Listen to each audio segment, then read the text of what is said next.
Welcome back, everybody. My name is Tucker, and today I'm going to be doing an NBA Trade Machine episode, but it's going to be a little bit different than normal. I tweeted out as well as posted in the community page asking you guys to send me your own trade ideas, and today I'm going to look at them and we're just going to go over them and see what I think. As usual, these are just my opinions, and you guys are more than welcome to disagree with me, but I just felt like this was a good way to have you guys have a chance to be in the video and involve you a little bit more. This is something that I want to continue to do throughout the season and the off-season, and I'm going to be using either Twitter or the comment section of this video as my pool of potential trade ideas for videos moving forward. So in each successive video, leave your trade ideas in the comment section. I'll go through and take a look when I'm deciding to make a new one, and I'll pick some of my favorites. First up, Daniel tweeted at me, said Otto Porter Jr. to Sacramento for Justin Jackson, Zach Randolph, and the right to swap first-round picks in 2021 and a second-round pick also in 2021. At first glance, this makes a lot of sense to me just because the Kings do need a player like Otto Porter Jr. on the wing, a guy that can shoot, guy that can defend,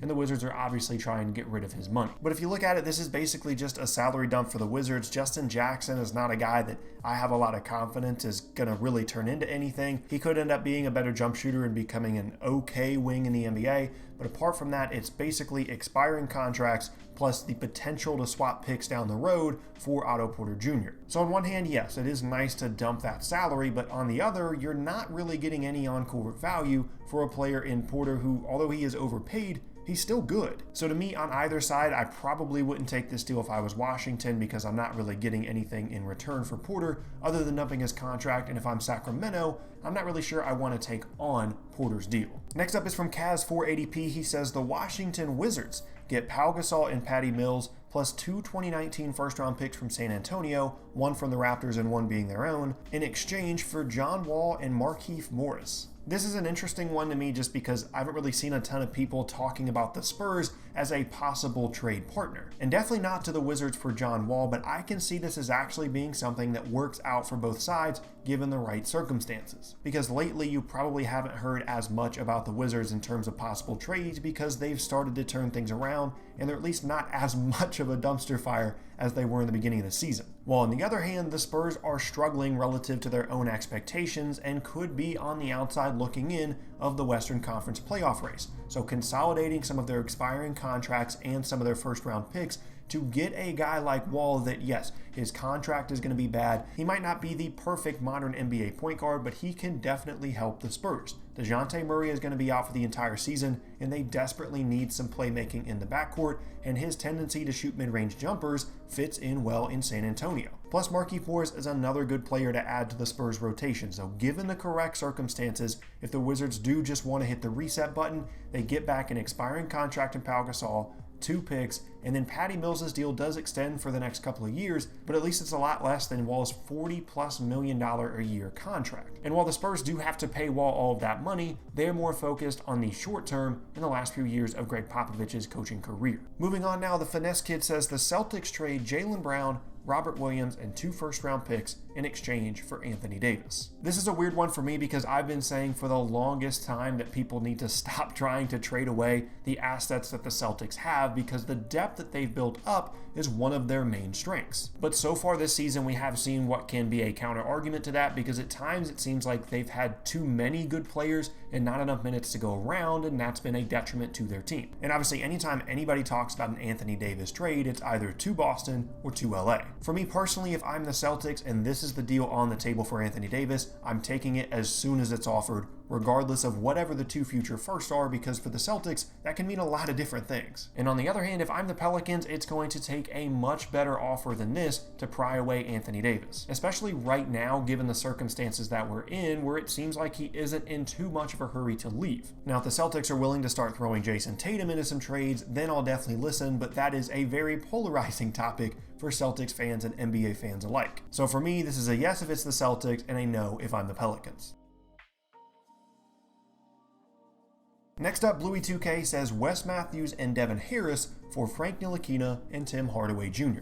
I picked this one because I'm pretty sure I heard this one on a podcast recently. I think it was the Bill Simmons podcast. And basically the reasoning was that if you're Dallas, your goal coming into this season was always to make the playoffs. It's why you traded away your first round pick on draft night. It's why you signed DeAndre Jordan. So why not go and get a guy in Tim Hardaway Jr. that, even though he's on a bad contract, is playing well in exchange for Wes Matthews' expiring contract. While on the other hand, for the Knicks, this would open up a good amount of salary cap space for them, potentially up to having 2 max contract slots as they dump one of the worst contracts on their roster. So Bluey, I don't know if you got this from that podcast I'm talking about or not, but either way, I think this is one that makes a ton of sense for both sides.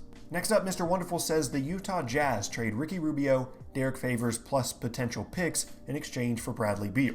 This is obviously another Wizards trade, and as I said, things have kind of slowed down on that front, but it also really doesn't make any sense for Washington to make this deal, in my opinion. Because in terms of on-court value beyond this season, this is essentially a salary dump. Ricky Rubio's an expiring contract, and I doubt they would want to bring him back to play alongside John Wall in the backcourt, and Derek Favors is under contract for next season, but it's not fully guaranteed and is likely to be bought out. So while it is nice to get out from under Beal's salary, that's not really an issue for him, especially compared to John Wall and Otto Porter Jr., because Beal is arguably worth what he's being paid, unlike those other 2 guys. In my opinion, he's the best player on their team, and he's still young, and he's the guy that if they're going to not go complete rebuild and just build around one of those 3 players, it should be Bradley Beal. So although it would be very nice for the Jazz to be able to make this happen and add Beal to Donovan Mitchell in the backcourt and provide them more playmaking, I don't see it happening at all. Next up, Ben has a trade in which Phoenix would get Spencer Dinwiddie, the Lakers would get Trevor Ariza, and Brooklyn would get KCP, Dragan Bender, and a 2019 unprotected second from Phoenix.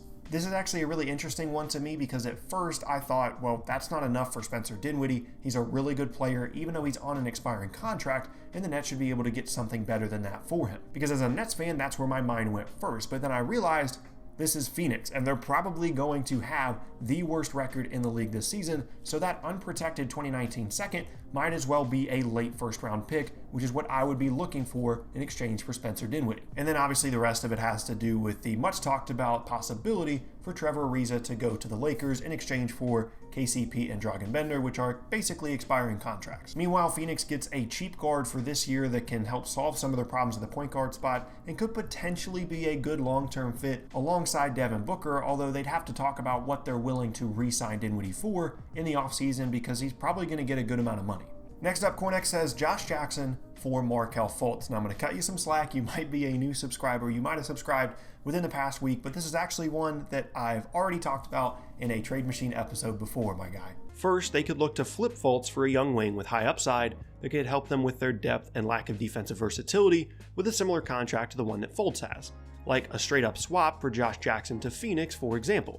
The Suns have too many wings and one of the worst point guard groups in the league, so pairing Fultz with a great spacing backcourt partner in Devin Booker and clearing up the logjam on the wing a bit by sending the struggling Jackson to Philadelphia would make sense to me. For the Sixers, they move on from Fultz, get back a guy that if he can find his confidence and develop as a shooter is exactly what they need on the wing. It's a risky play and certainly a weird trade so soon after each of them were drafted, but I could see it coming out as a win-win for both sides. And last up now, we have a suggestion from a fellow NBA YouTuber, Rusty Buckets. He says Justin Holiday to the Rockets for a lottery-protected first and Marquise Chris.